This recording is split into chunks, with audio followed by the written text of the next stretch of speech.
खानापूर तालुक्यातील सरकारी जमीन बळकावण्यासाठी खानापूरचे तहसीलदार प्रकाश गायकवाड यांनी विशेष प्रशिक्षण घेतले आहे। असे तहसीलदार इतर ठिकाणी असते तर डोंगर आणि जंगल साफ होण्यास वेळ लागला नसता।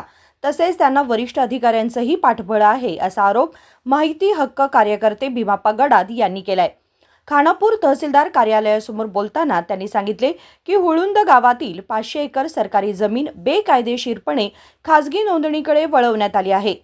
तहसीलदारांनी ही सरकारी जमीन खासगी व्यक्तींच्या नावावर करून दिली आहे असा आरोप त्यांनी केला।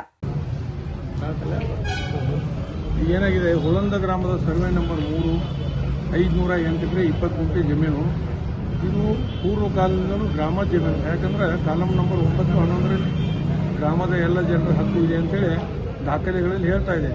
ಗ್ರಾಮದ ಎಲ್ಲ ಜನರ ಹಕ್ಕು ಅಂದ್ರೆ ಏನಪ್ಪ, ಇವತ್ತು ಒಂದು ಕೂಸು ಹುಡ್ರಿ ಸಹಿತ ಅದ್ರ ಹಕ್ಕು ಬರಬೇಕಾದ್ರೆ ಆ ರೀತಿ ಇದ್ದಿದ್ದನ್ನು ಕೋರ್ಟ್ ಆದೇಶ ಪ್ರಕಾರ ತಿಳ್ಕರೆ ಖಾನಾಪುರ ತಹಸೀಲ್ದಾರು ಬಹುತೇಕ ಅನಿಸ್ತದೆ ಖಾನಾಪುರ ತಹಸೀಲ್ದಾರ್ ಅಂತವರು ಈ ರಾಜ್ಯದಲ್ಲಿ ಎಲ್ಲೂ ಇಲ್ಲ। ಸರ್ಕಾರಿ ಆಸ್ತಿಗಳನ್ನ ನುಂಗ್ಲಿಕ್ಕೆ ಸ್ಪೆಷಲ್ ಟ್ರೈನಿಂಗ್ ಆಗಿದೆ ಅಂತ ಹೇಳ್ತಾನೆ ಅವ್ರಿಗೆ।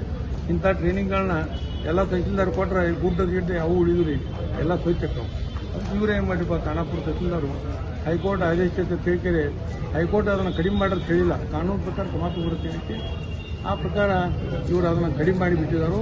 ಇವತ್ತು ಜಮೀನು ಮಾರಕ್ಕೆ ನಿಂತಿದ್ದಾರೆ। ಇವತ್ತು ಸರ್ಕಾರಿ ಅಧಿಕಾರಿಗಳು ಈ ರೀತಿ ಅದರ ಮುಂದೆ ಹೆಂಗಪ್ಪ ಅದಕ್ಕೆ ನನಗನ್ನಿಸ್ತೈತಿ ಬೆಳಗಾವಿ ಎ ಸಿ ಅವರು ಇವರು ಕೂಡ ಹಾಗೆ ಇವ್ರಕ್ಕಿಂತ ದೊಡ್ಡವರು ಅವರಂತೂ ಜಿಲ್ಲಾಧಿಕಾರಿಗಳ ಕಚೇರಿಯಿಂದ ಒಂದು ಪತ್ರ ಹೋಗಿ ಒಂದು ತಿಂಗಳಾಗಿ ಹುಳಂದ ಗ್ರಾಮಕ್ಕೆ ಸಂಬಂಧಪಟ್ಟಂತೆ ಏನಾಗಿದೆ ತನಿಖೆ ಮಾಡಿ ವರದಿ ಕೊಡಿರ್ತೇವೆ। ಅವ್ರು ಎಷ್ಟು ದಿವಸಕ್ಕೊಂದು ತಿಂಗಳದಾರ ಗೊತ್ತಿಲ್ಲ, ಒಂದು ವಾರದಲ್ಲಿ ವರದಿ ಕೊಡುತ್ತೇವೆ ಲೆಟರ್ ಹಾಕಿದರು, ಇದುವರೆಗೆ ಏನೂ ಇಲ್ಲ। ಅದಕ್ಕೆ ನಂದೇನಪ್ಪ, ಈ ಭ್ರಷ್ಟ ಅಧಿಕಾರಿಗಳೆಲ್ಲ ಸೇರಿ ಸರ್ಕಾರ ಆಸ್ತಿಯನ್ನು ಕಬಳಿಸಾಕ್ ನಿಂತಿದ್ದಾರೆ। ಇದು ಹಿಂಬಾಲು ಬಹುತೇಕ ಇವ್ರಿಗೆ ಯಾರಿಗೋ ಹಿಂದೆ ದೊಡ್ಡ ಅವರ ಶ್ರೀರಕ್ಷೆ ಆಯ್ತು ಅಂತ ನಾನು ಹೇಳಿ ಬಯಸ್ತಾ ಇದ್ದೀನಿ। ಈಗೇನಪ್ಪ ಒಂದು ವಿಶೇಷ ಅಂದ್ರೆ ಈ 508 ಎಕರೆ ಜಮೀನನ್ನು ಊರಿನ ಎಲ್ಲ ಜನರ ಹಕ್ಕು ಇದೆ ಅಂತ ತೆಗೆದದ್ದು ನೋಡಿ ತಹಸೀಲ್ದಾರ್ ಅಮಾನತಾಗಬೇಕು। ಎಲ್ಲಿ ಅಮಾನತಾಗಿದ್ದವ್ರು ಏನೂ ಆಗೇ ಇಲ್ಲ, ಅಲ್ಲೇ ಇದ್ದಾರು ಸರ್। ಅವ್ರೇನು ಹೇಳ್ತಾರೆ, ಕೋರ್ಟ್ ಆದೇಶ ಪ್ರಕಾರ ಡೈರೆಕ್ಷನ್ ಪ್ರಕಾರ ಮಾಡಿದ್ದೇವೆ ಅಂತ ಹೇಳ್ತಿದ್ದಾರೆ। ಕೋರ್ಟ್ ಡೈರೆಕ್ಷನ್ ಅಂತ ತೆಗಿರುತ್ತೆ ಏನು ಕೊಟ್ಟಿಲ್ಲ, ಈ ಲೋಕಾಯುಕ್ತರಲ್ಲಿ ದೂರು ಕೊಟ್ಟಿವಿ ನಾವು। ಅದಕ್ಕೆ ಕಂದಾಯ ಸಚಿವರನ್ನ ಈ ಡಿ ಸಿ ಅವ್ರನ್ನ ಪಾರ್ಟಿ ಮಾಡಿ ಅಲ್ಲಿ ಬಂದು ಹೇಳ ಕೋರ್ಟ್ ಆದೇಶ ತೆಗೆದ್ರೆ ನಮಗೇನು ತಲೆ ಕೆಟ್ಟಿಲ್ಲ, ಇವರು ಹೆಂಗದ ಗೊತ್ತಿಲ್ಲಪ್ಪ ನಮಗೆ। ನಮ್ದು ಏನು ಸರ್ಕಾರ ಆಸ್ತಿ ಉಳಿಬೇಕು, ಸರ್ಕಾರ ಆಸ್ತಿ रक्षणे ಆಗಬೇಕು। ಈಗ ಅದಕ್ಕೆ ನಾವು भ्रष्ट अधिकारी मिळून सरकारी संपत्ती बळकावण्यासाठी कार्यरत आहेत। यामागे कोणत्या तरी अदृश्य शक्तीचा हात आहे।